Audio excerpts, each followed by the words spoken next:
Deklaracija, ki jo je pripravila strateška skupina podjetij v tuji lasti, najprej opredeljuje poslanstvo te skupine in njene cilje.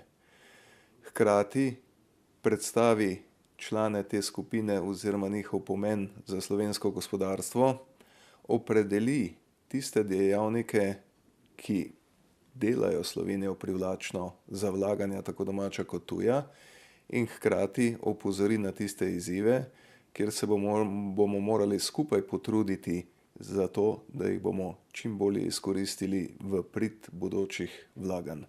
Vsako podjetje, tako domače kot tuje, seveda pričakuje, da bodo izpolnjeni nekateri osnovni pogoji. Prvi je predvidljivost, drugi je stabilnost in tretji je seveda konkurenčnost poslovnega okolja.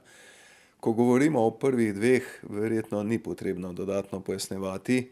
Pri tretjem bi pa opozoril predvsem na tri področja, kjer moramo nujno sprejeti ustrezne ukrepe. To je davčna konkurenčnost oziroma konkurenčnost davčnega okolja, potem prožnost trga delovne sile in pa seveda poenostavitev postopkov administrativnih za pridobivanje različnih soglasij in dovoljenj.